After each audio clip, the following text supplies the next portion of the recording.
Quem me acompanha no Instagram sabe que lá eu costumo postar vídeos com dicas, mostrando alguns pontos, alguns tipos de padrões de crochê para os meus seguidores. Recentemente eu postei por lá a maneira que eu costumo fazer para aplicar os meus bojos na peça, ok? Olhem só como fica o resultado final.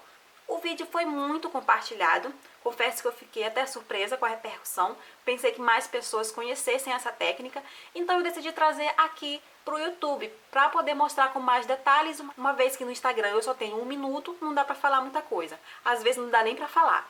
Então, o que eu vou fazer? Eu vou mostrar aqui para vocês como eu faço. E antes de nós começarmos, eu quero convidar você que ainda não é meu seguidor no Instagram, para me seguir, @Bia com Y, _, que é aquele traçozinho mais embaixo, JC Ferreira, do jeito que tá aparecendo aí no cantinho da sua tela, ok? Vou mostrar para vocês como eu faço para fazer esse bojo. Primeiramente, o que nós vamos precisar? Eu vou utilizar aqui um bojo, lógico, é uma parte fundamental. Você precisa tecer o bojozinho de crochê. Eu não tenho como objetivo aqui mostrar como se faz, tá? O meu objetivo aqui dessa aula é mostrar como unir uma peça à outra, ok? Essa aqui é um bojo básico, existem muitas aulas por aí, muitas receitas, muitos gráficos, muitos vídeos que mostram a fazer um bojo básico como esse aqui, ok? Você vai precisar de fio que seja o mesmo que você utilizou para fazer o bojo. No meu caso aqui, eu vou usar o charme. Esse aqui eu fiz com fio Anne, tá, pessoal? Vou precisar de uma agulha que seja equivalente ao fio. No meu caso aqui, eu vou utilizar a agulha de 2,5 milímetros, que é equivalente ao fio charme. Uma tesoura de arremate. Aqui eu tenho dois materiais que eles não são, como eu posso dizer, fundamentais. Vocês podem fazer sem eles, que é um lápis e alfinetes. Isso aqui vai depender da sua agilidade, entendeu? Então, se você, de repente, você pode nem precisar desses dois materiais aqui. Mas existe um material que é fundamental para fazer da maneira que eu faço, ok? Que é esse aqui. Esse aqui é um furador multiuso. Ele é multiuso porque ele é usado para furar vários tipos de superfície. Ele tem vários tamanhos. E além de furar, ele também é utilizado para pregar rebites em roupas, ok?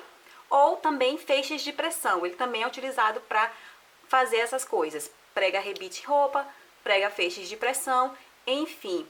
Esse modelo aqui eu adquiri numa revista de perfumaria que vem com um encarte com produtos de casa. Mas você encontra em alguns armarinhos modelos mais básicos que são chamados de alicate vazador, ok?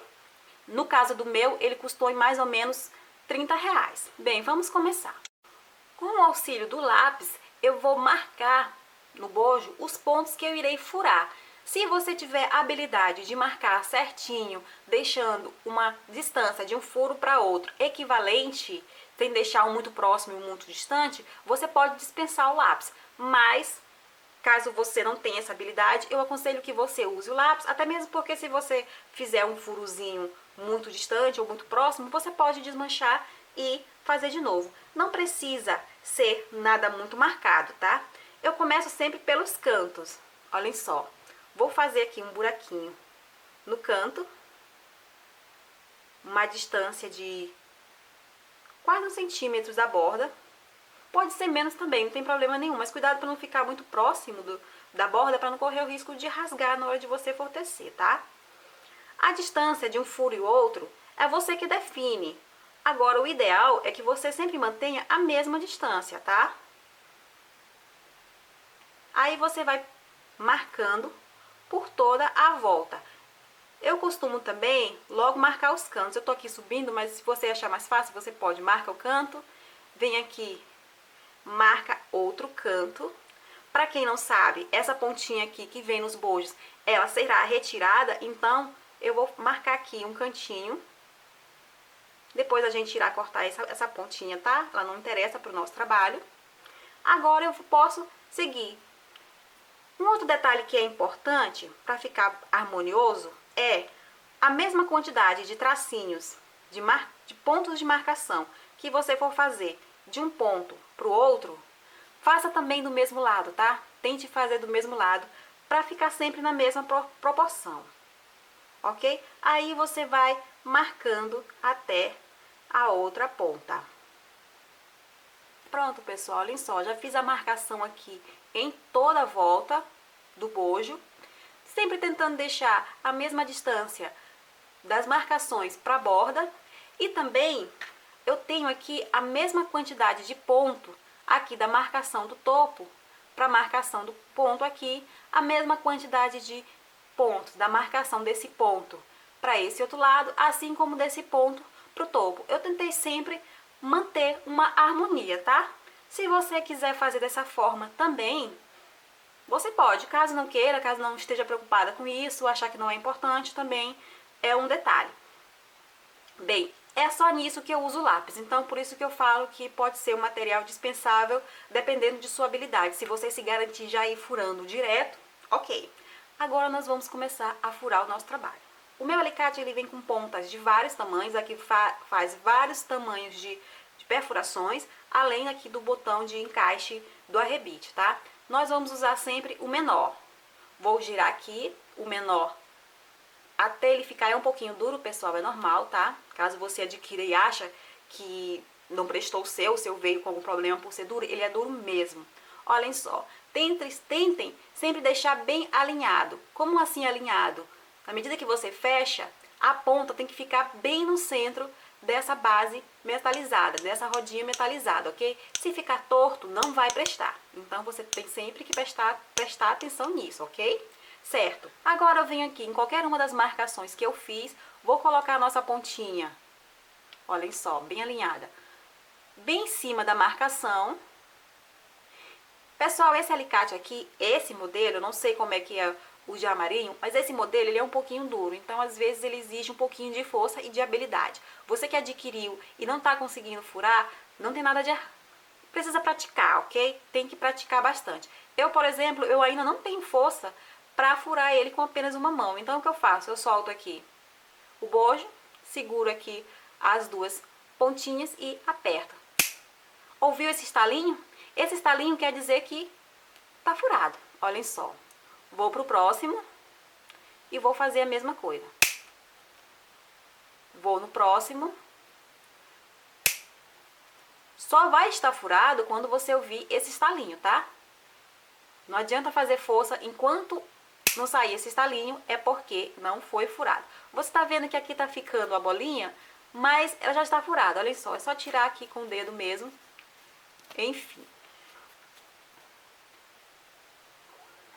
Vou aqui pro próximo furo. Não sei se vocês estão conseguindo visualizar o furo que eu fiz com lápis. E assim eu vou furar todos os pontos.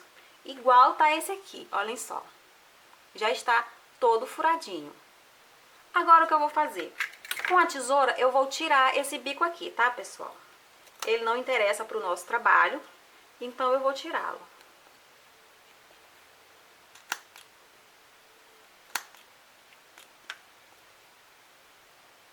Tentar deixar ele mais redondinho aqui em cima. Pronto. Agora nós vamos começar a casear o nosso bojo. Preparar ele para receber o bojo de crochê. Vou colocar aqui a agulha no buraquinho do canto e vou puxar o fio. O que eu vou fazer aqui são pontos baixos. Olhem só. Aqui, como eu estou no canto, os buraquinhos do canto provavelmente vai caber mais pontos baixos, tá? 2, 3. Eu tô aproveitando para prender a pontinha aqui do fio. 4, olhem só, coube 4 pontos baixos. Vou aqui pro próximo buraquinho e começo a fazer pontos baixos. De novo. 1, 2. Aí eu sempre vou vendo a distância. Olhem só, 2 pontos baixos. Eu acho que já é suficiente para eu passar pro próximo buraquinho. Sem precisar esticar e sem deixar os pontos encolhidos. 1, 2. Novamente, eu vou pro próximo ponto. 1, 2. provável que de repente você tenha um buraquinho um pouquinho mais distante do que o outro, ou um pouquinho mais próximo da borda do que o outro. Isso principalmente quando você ainda não tiver muita habilidade de fazer isso, tá, pessoal? Isso aqui é normal. Você só precisa evitar erros grotescos. Mas nesse caso aqui não chega a ser nada demais. Quando a diferença é muito pequena, não chega a ser nada demais. Eu vou fazer aí até o próximo canto para mostrar para vocês como vai ficar no canto, tá? Como os meus buraquinhos ficaram sempre próximos aqui, sempre próximos um do outro, na mesma distância, então tá sempre cabendo dois pontos altos. Dois pontos baixos, perdão, tô nervosa. Como eu já disse, eu tô colocando dois pontos baixos porque foi o suficiente da distância de uma perfuração para outra, mas você precisa avaliar o seu aí, ok? Eu tô chegando num canto, no próximo canto, aquele primeiro canto coube 4 pontos baixos, se bem que eu acho que vai caber mais um aqui na hora de fechar, então eu acho que vou ver quantos pontos baixos vai caber nesse canto aqui. 1, 2, 3, 4, vai caber 5, ó. 5 pontos baixos. Aí eu vou vir pro próximo e recomeço tudo de novo, tá, pessoal? Eu vou dar aqui a volta em todo o bojo. Pronto, tô chegando aqui no canto e aqui vai caber mais um ponto baixo aqui, o que vai dar certinho, porque em todos os cantos eu fiz 5 pontos baixos, só que eu havia começado com 4, então vai dar pra fazer mais um ponto baixo pra encerrar certinho. Agora eu vou vir aqui no primeiro ponto baixo que eu fiz e vou encerrar com um ponto baixíssimo. Pronto, só que eu não vou arrematar, ok? Agora é hora da gente usar mais um material que também é opcional. O que eu vou fazer? Eu vou prender o bojo de crochê no bojo industrial com um alfinete, para que na hora que eu casei, não corra o risco do crochê ir para um lado e faltar no outro, tá? Então eu vou tentar deixar ele certinho. Eu costumo começar pelos cantos, vou começar aqui de cima, vou colocar aqui o alfinete prendendo aqui bem em cima, e vou vir aqui no terceiro ponto alto dos 5, e vou colocar aqui o alfinete, para prender aqui a parte de cima de crochê com o industrial. Vou fazer a mesma coisa aqui nos outros cantos. Olhem só, vou vir aqui no primeiro, aliás, perdão, no último ponto alto dessa carreira, ou no primeiro, não sei, dependendo de que lado você está vendo. E vou vir novamente aqui no terceiro ponto baixo e vou prender com o alfinete. E vou fazer a mesma coisa do outro lado também. Aqui nós temos aqui as 3 correntinhas para subir, essas 3 correntinhas são ponto alto, entende? Então, eu vou prender aqui nelas o alfinete e vou vir aqui no cantinho fazer a mesma coisa. Eu também costumo prender entre um canto e outro, olha só. Fazer aqui no cantinho também. Eu não vou contar ponto aqui, eu vou aqui no olhômetro mesmo, vou definir aqui o lugar certinho, para que esses pontos não corram, não saiam do lugar. Olhem só. E vou fazer aqui embaixo também.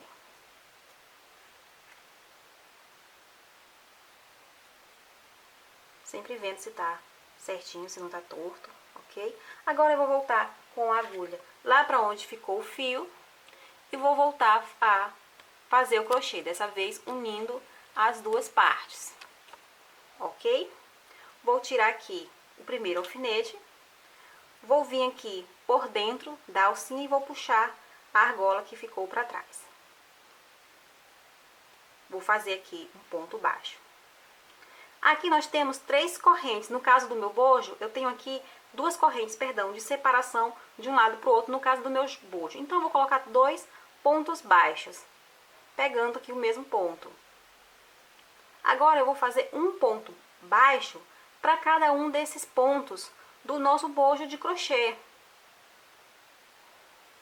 Eu não sei quantos pontos eu tenho aqui na parte do bojo industrial, quando eu caseei. Provavelmente eu não tenho a mesma quantidade de ponto que eu tenho aqui no bojo de cima, tá? A não ser que tenha dado uma coincidência enorme. Mas não é viável você querer acertar a mesma quantidade de ponto. Então, o que eu tô fazendo? Eu tô colocando aqui um ponto baixo para cada um desses pontos do bojo. tentando sempre pegar certinho. Por isso eu acho um pouco vantajoso você colocar os alfinetes, né? Certo? Porque os alfinetes ajudam você a se manter no lugar, ao crochê não ficar correndo e de repente você descobrir que acabou o crochê e sobrou o bojo. Já tô chegando aqui próximo do segundo alfinete. Eu acho que já dá pra eu tirar ele.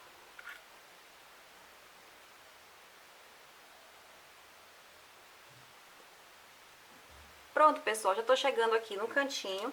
Aqui ainda tem um ponto alto sobrando. E o que eu vou fazer aqui? Eu vou fazer nesse mesmo ponto 3 pontos altos, que é um ponto referente a essa parte, um ponto referente à curva, já que agora nós vamos trabalhar na parte de baixo, e um ponto que já é o primeiro ponto da parte de baixo.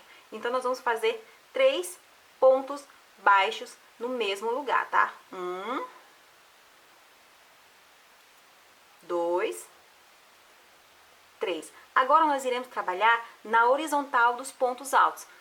Nós trabalhamos na parte de cima, nós fizemos os pontos baixos na parte de cima dos pontos altos do bojo. E agora nós vamos trabalhar na lateral, ou seja, nos pontos de forma horizontal. Como nós vamos contar pontos? Eu vou vir aqui, esse primeiro pontinho aqui, olhem só, vou pegar esse primeiro ponto e vou fazer um ponto baixo envolvendo o meio dele. Vou vir agora para a união dessas duas carreiras. Quando eu falo união de carreiras, eu quero dizer isso aqui, olha só, vou entrar com a agulha nessa carreira e vou sair na carreira seguinte.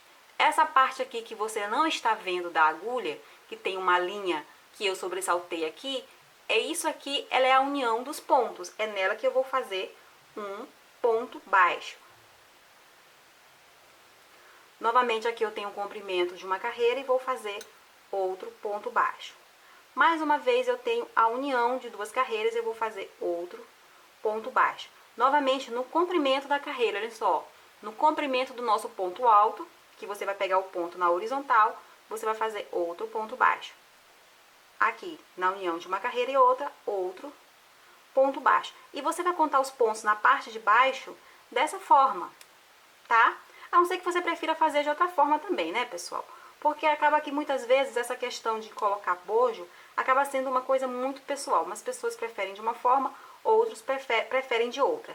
Eu costumo contar os pontos quando o trabalho está na horizontal, como está aqui, dessa forma. Conto o ponto no comprimento do ponto alto como um ponto e conto a união de uma carreira e outra como outro ponto. E você vai dar continuidade ao trabalho dessa forma, ok?